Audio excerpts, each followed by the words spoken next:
Hello everyone, welcome to Prelims Warm-Up. This initiative has been brought to you by Aptiplus Academy for Civil Services, and my name is Shaik Datta. I am the faculty for Geography and Environment at Aptiplus Academy for Civil Services. So in this initiative, we are looking at 5 questions every day, which have been asked in the previous year UPSC Prelims examination. So let us start with today's session and let us look at the first question for today. The first question was asked in UPSC Prelims 2019. And here two statements have been given. You have to select which is correct. First statement is the 44th Amendment to the Constitution of India introduced an article placing the election of the Prime Minister beyond judicial review. The 44th Amendment to the Constitution of India, it introduced an article placing the election of the Prime Minister beyond judicial review. That is the first statement. The second statement is saying the Supreme Court of India struck down the 99th Amendment to the Constitution of India as being violative of the independence of judiciary. Okay, and you have to select which out of this is correct. And this question, as you can understand, is from the polity section of your syllabus. So let us look at the explanation part of this. First one. The Parliament, it passed the 39th Amendment to the Constitution, which removed the authority of the Supreme Court to adjudicate petitions regarding elections of the President, Vice President, Prime Minister, and Speaker of the Lok Sabha. Instead, a body constituted by Parliament would be vested with the power to resolve such election disputes. Amendments were also made to the Representation of People's Act of 1951 and 1974. It was placed in the 9th schedule along with the Election Laws Amendment Act of 1975 in order to save the Prime Minister from embarrassment if the Apex Court delivered an unfavorable verdict. So first statement, as you can understand, is it was the 39th Amendment to the Constitution, but here it is saying that it was the 44th Amendment to the Constitution which introduced an article which placed the election of the Prime Minister beyond judicial review. So it was not the 44th Amendment to the Constitution, rather it was the 39th Amendment. What did it do? The Parliament passed the 39th Amendment to the Constitution, which removed the authority of the Supreme Court to adjudicate petitions regarding elections of the President, Vice President, Prime Minister, and the Speaker of the Lok Sabha. Instead, a body was constituted by the Parliament which would be vested with the power to resolve such kind of election disputes. Why was it done? So it was mainly done to ensure that the Prime Minister does not face embarrassment in case if the Supreme Court, which is the apex court of the country, it delivered an unfavorable judgment, which would maybe say that the election of the Prime Minister was not done in the right spirit. So amendments also we get to see in this 39th Amendment. Amendments were also made to the Representation of People's Act of 1951 and 1974, and it was placed in the 9th schedule along with the Election Laws Amendment Act of 1975. So basic thing is that this is not the 44th Amendment, but rather the 39th Amendment to the Constitution, which tried to introduce this article. Coming to the second statement, the Supreme Court of India struck down the 99th Amendment to the Constitution of India as being violative of the independence of judiciary. So let us try to understand the National Judicial Appointments Commission, NJAC, the National Judicial Appointments Commission. It was a body which was tasked with appointing judges to the higher judiciary in India. Article 124 of the Constitution was amended through the 99th Amendment to reflect the change in the system of appointments from the collegium system, in which a body of judges would be consulted by the President to appoint the judges, with the judiciary's opinion being final. So please understand over here that the NJAC, National Judicial Appointments Commission, it was a body which was tasked with appointing judges to the higher judiciary in India. Article 124 of the Constitution was amended through this 99th Amendment of the Constitution, okay, to reflect the change in the system of appointments from the collegium. So earlier, or even now, we get to see it is the collegium system in which we have a body of judges who would be consulted by the President to appoint new judges, with the judiciary's opinion being final. So this entire system of appointing judges to the higher judiciary, that was being replaced by the 99th Constitutional Amendment. What did it do? It tried to come up with NJAC, or National Judicial Appointments Commission.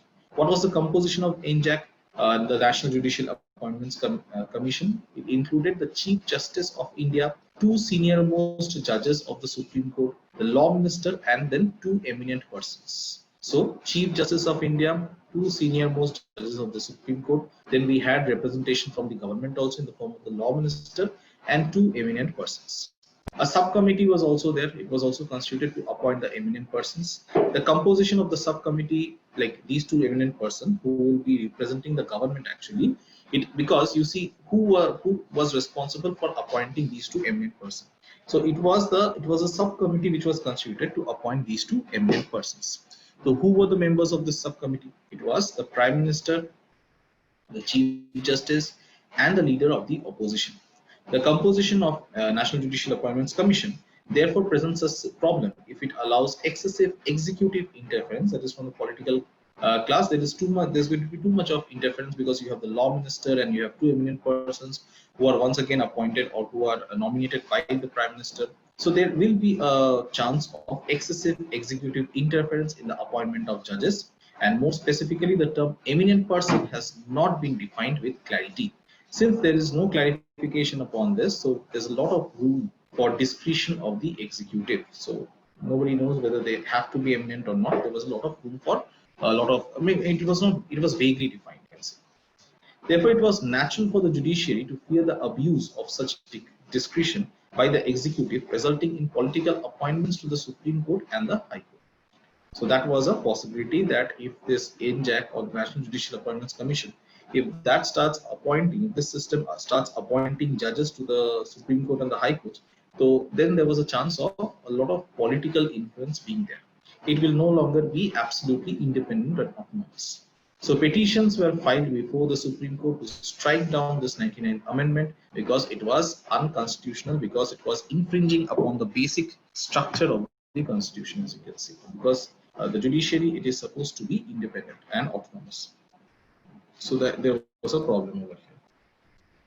The court reasoned that the 99th Amendment was unconstitutional. In arriving at this conclusion, the court evaluated the theory of separation of powers, which is one of the basic structure of our Constitution, that there has to be separation of power between the executive, between the judiciary, and between the political class, basically.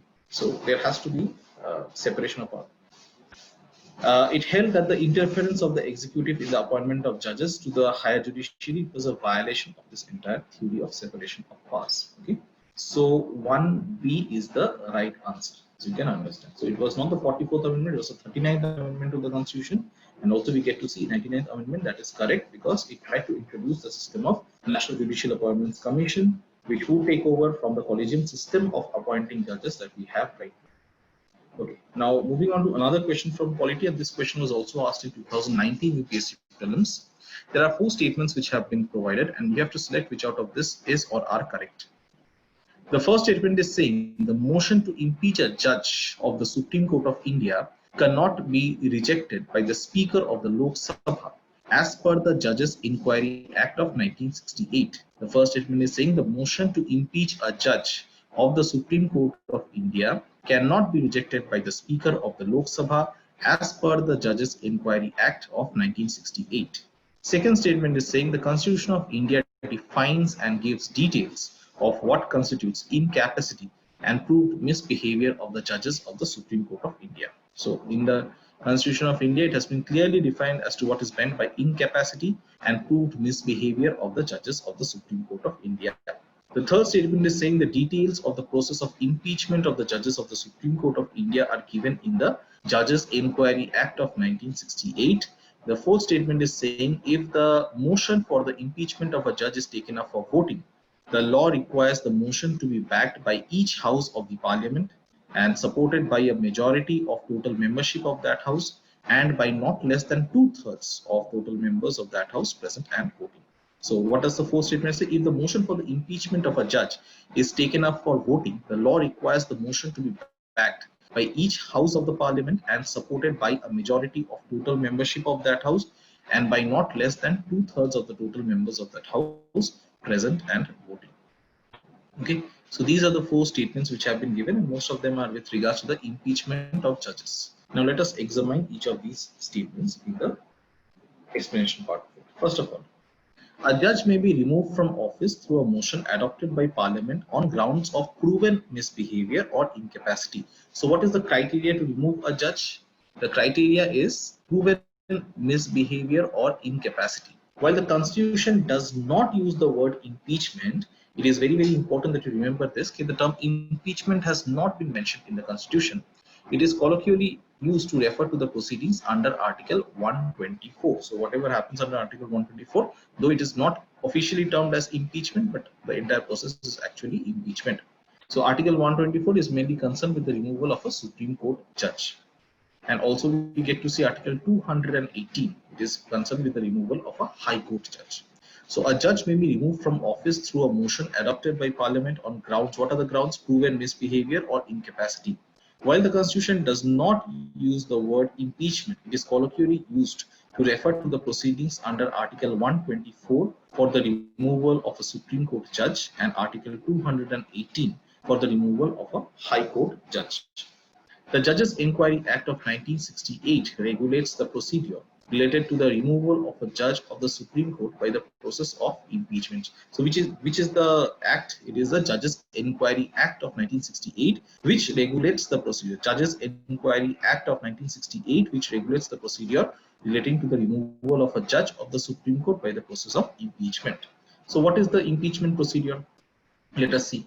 A removal motion, it has to be first signed by 100 members in the case of Lok Sabha or 50 members in the case of Rajya Sabha, and it has to be given to the speaker or to the chairman. Speaker in case of the Lok Sabha, chairman in case of the Rajya Sabha. So if there is an impeachment motion, it has to be first signed by 100 members in case of Lok Sabha and 50 members in case of Rajya Sabha, and it has to be submitted to the speaker or to the chairman of the house. The speaker or the chairman may admit the motion, or he or she may also refuse to admit it. That is also a possibility. Let's say if it is admitted, then the speaker or the chairman is to constitute a 3-member committee to investigate into the charges. The committee should consist of, so we can understand, the speaker or the chairman has to first submit the motion, allow the motion to be submitted in the house, and once it gets submitted, then he or she will constitute a 3-member committee to investigate the charges. And who will be part of the committee? A, the Chief Justice or Judge of a Supreme Court. Okay. B, a Chief Justice of a High Court. And C, a distinguished jurist. So we get to see that there are 3 members who should be there. 1, the Chief Justice of the Supreme Court, or it is possible a Judge of a Supreme Court can also be there. Chief Justice of a High Court, that is also necessary. Plus we also have a distinguished jurist who should be a member of that particular committee. Now, if the committee finds that the judge is guilty of misbehavior or suffering from incapacity, then the House can take up the consideration of the motion. Okay? After the motion is passed by each House of Parliament by a special majority, an address is presented to the President for removal. So please understand, after the motion is passed by each House of Parliament by a special majority. So that is something that you have to remember. It has to be passed by a special majority. An address is presented to the President for removal of the judge. Finally, the President passes an order removing the judge. So this is what happens. Finally, the President will pass an order to remove the judge. Okay. So what did we understand from here? Dekho. First of all, the motion to impeach a judge of the Supreme Court of India cannot be rejected by the Speaker of the Lok Sabha as per the Judges Inquiry Act of 1968.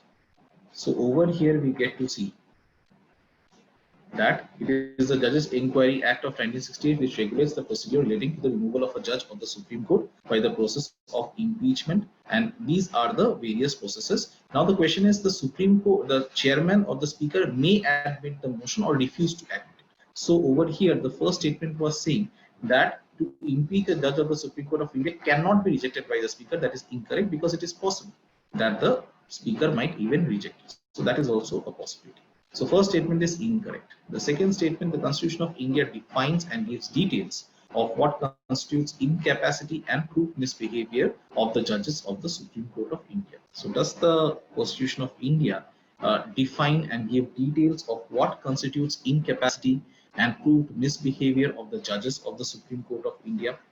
Let us try to understand this. adopted by the parliament on grounds of crude misbehavior or incapacity. So over here we get to see that the definition for crude misbehavior or incapacity has not been defined in the constitution, unlike what has been mentioned in statement 2. So the statement 2 is also incorrect. The third statement, the details of the process of impeachment of the judges of the Supreme Court of India are given in the Judges Inquiry Act of 1968. Now that is correct. And the fourth statement, if the motion for the impeachment of a judge is taken up for voting, the law requires the motion to be backed by each house of the parliament and supported by a majority of total membership of that house and by not less than 2/3 of the total members of that house present and voting.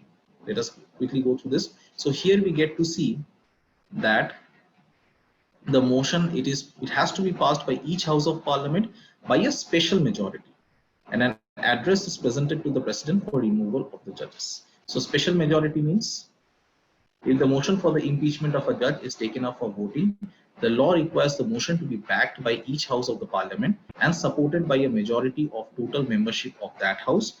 And so first is total membership of that house, that has to be there, and also not less than 2/3 of the total members of that house present and voting. So this also has to be taken into consideration. Okay. So fourth statement is also correct. So 3 and 4 are correct. The right answer is C. 3 and 4 only. Moving on to the third question. The third question is saying that the 9th schedule was introduced in the Constitution of India during the Prime Ministership of whom? 2019 UPSC prelims question. The 9th schedule was introduced in the Constitution of India during whose Prime Ministership? Okay. A. Jawaharlal Nehru, B. Lal Bahadur Shastri, C. Indira Gandhi, and D. Morarji Desai. So during whose prime ministership was the 9th schedule introduced into the constitution? Let us try to understand. Why the 9th schedule? To ensure the agrarian reform legislation did not run into heavy weather, the legislature amended the constitution in the year 1951. So some agrarian reforms were done after independence, and it was decided that these agrarian reforms, by which the constitution also had to be amended, they should not suffer too much obstacle. They should pass smoothly. So to ensure that the agrarian reform legislation did not run into heavy weather, the legislature amended the constitution in the year 1951, which inserted the 9th schedule during the tenure of prime ministership, or during the tenure of Prime Minister Jawaharlal Nehru. So the 9th schedule was introduced during the prime ministership of Jawaharlal Nehru. Article 31B was inserted by the first Constitutional Amendment Act of 1951, which states that without prejudice to the generality of the provisions contained in Article 31A, none of the acts and regulations specified in the 9th schedule, nor any of the provisions thereof, shall be deemed to be void or ever to become void on the ground that such act, regulation, or provision is inconsistent with or takes away or abridges any of the rights conferred by any provisions of this part, and notwithstanding any judgment, decree, or order of any court or tribunal to the contrary, each of the said acts and regulations shall, subject to the power of any competent legislature to repeal or amend it, continue to be in force.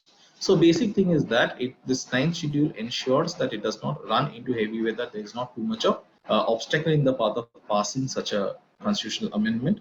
So this 9th schedule, it was passed during the prime ministership of Jawaharlal Nehru. So remember this 9th schedule during the prime ministership of Jawaharlal Nehru. Mainly why? Mainly to ensure the smooth passage of the agrarian reform legislations. Okay, so this is the thing. Next, moving on to question number 4. This question was also asked in the year 2019 prelims UPSC, and this was from current affairs mainly. There are 3 statements given and you have to select the right answer. First statement: coal sector was nationalized by the government of India under Indira Gandhi. Coal sector was nationalized by the government of India under Indira Gandhi. That is the first statement. Second statement: now coal blocks are allocated on lottery basis. Third statement: till recently, India imported coal to meet the shortages of domestic supply, but now India is self-sufficient in coal product. First statement is the coal sector was nationalized by the government of India under Indira Gandhi. Second statement: now coal blocks are allocated on lottery basis. Third statement: till recently, India imported coal to meet the shortages of domestic supply, but now India is self-sufficient in coal products. So these are the three statements. Now let us examine the statements. First of all, adequate capital investment to meet the burgeoning energy needs of the country was not forthcoming from the private coal mine owners. The amount of capital which is required to serve or to supply the increasing energy needs of the country, so that was or that could not be provided by the private coal mine owners. Unscientific mining practices adopted by some of them and poor working conditions of labor in some of the private coal mines became matters of concern for the government. On account of these reasons, the central government took a decision to nationalize the private coal mines. So that is when the decision was taken to nationalize the private coal mines, and the nationalization was done in two phases. First, with the coking coal mines in 1971-72. So during that period of 1971-72, the first phase of nationalization was done, and that was with respect to the coking coal mines. And then with the non-coking coal mines in 1973. Indira Gandhi was the Prime Minister of the country from 1971 to 73. So it was under the Prime Ministership of Indira Gandhi that nationalization of the private coal mines had taken place in two different phases. So the first statement is correct. Coal sector was nationalized by the government of India under Indira Gandhi. That is correct. Second statement, now coal blocks are allocated on lottery basis. So let us try to understand. So second statement is not correct because after the Supreme Court cancelled the coal block allocations in 2014, so it was not done in that manner. To manage and reallocate the cancelled blocks in a transparent and accountable manner, the Coal Mines Special Provisions Act of 2015 was enacted. Enabling provisions were made in the above said act for allocation of coal mines by way of auction and allotment for the sale of coal. So not by the process of lottery, but by the process of auction, it is allotted. And when did this change come about? It came about with the passage of the Coal Mines Special Provisions Act of 2015. It was enacted, and why it was enacted? To manage and reallocate the cancelled blocks in a transparent and accountable manner. So here we get to see that allocation of coal mines, it was done by the form of auction now, and allotment for the sale of coal. Next statement was, till recently India imported coal to meet the shortages of domestic supply, but now India is self-sufficient in coal production. That is what the third statement says. So let us again examine. In a recent notification by the government on 20th of February, the government opened up commercial coal mining for the private sector on February 20th. It approved the methodology for auction of coal mines. So right now coal mines are auctioned, that is already we have seen. And another thing that we have also get to see that initially in the 1971 to 73, during that period, nationalization of the coal mines had taken place. But now once again we get to see that privatization is taking place. Okay. Also, we get to see there will be an ascending forward auction, a two-stage online auction process comprising of technical bid and financial bid with initial and final price offers. The bid parameter will be the price offered in rupees per ton, which will be paid to the state government on the actual production of coal. Statement 3 में क्या था? Statement 3 में we had, till recently India imported coal to meet the shortages of domestic supply, but now India is self-sufficient in coal production. Okay, so let us see. Now this third statement is not correct because India is still one of the largest importer of coal. So basically to say that India does not import coal anymore, India is self-sufficient in coal production, that is incorrect. India is still one of the largest importer of coal. Domestic coal has been able to meet only 75% of our annual coal demand. So still we have to import 25% of our annual coal demand. The shortfall in local coal variety is met through imports of around 200 metric tons. So that is the amount of coal that we import. Okay. Now going to the last question that we have, and this question was also asked in UPSC Prelims 2019. And this is again from we get to see this is from Polity. So in the fifth question, we get to see the first. There are three statements which have been given, and again you have to select the correct statement.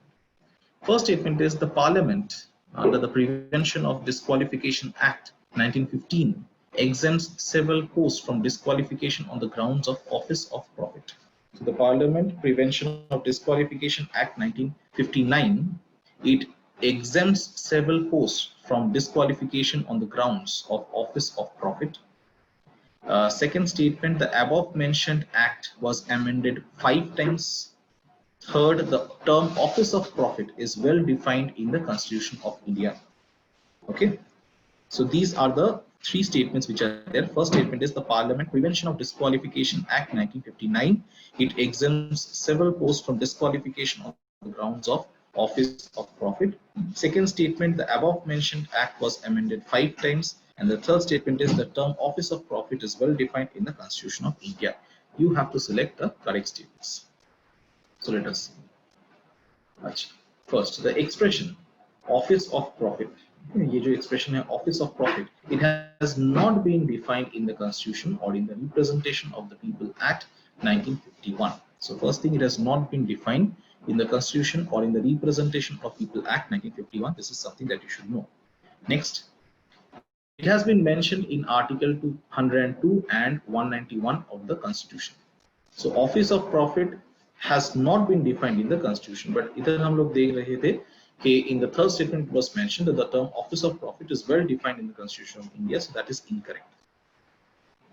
But it has not been defined in the Constitution, or it has also not been defined in the Representation of People Act of 1951, but there has been a mention made in the Article 102 and Article 191 of the Constitution. Next, according to Article 102, Clause 1A, we get to see a person shall be disqualified as a member of Parliament for holding any office of profit under the Government of India or under the government of any state, other than an office declared by Parliament by law not to disqualify its holder. Similarly, we get to see also Article 191, Clause A, Part A 1. It has a similar provision for the members of state assemblies as well. So if I look at third statement जो है, the term office of profit is well defined in the Constitution of India, so that is incorrect because it has not been defined clearly.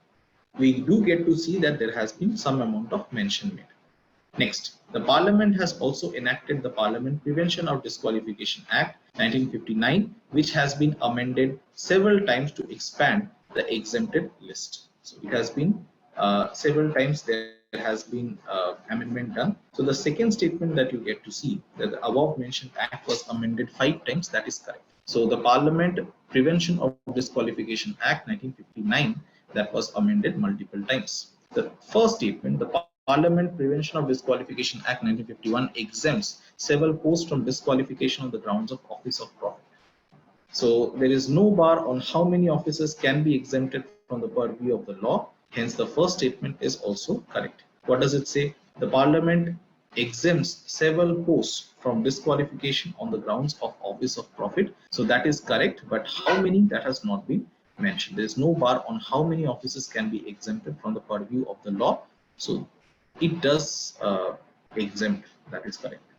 Okay. So first 2 statements are correct, and the right answer should be A, 1 and 2.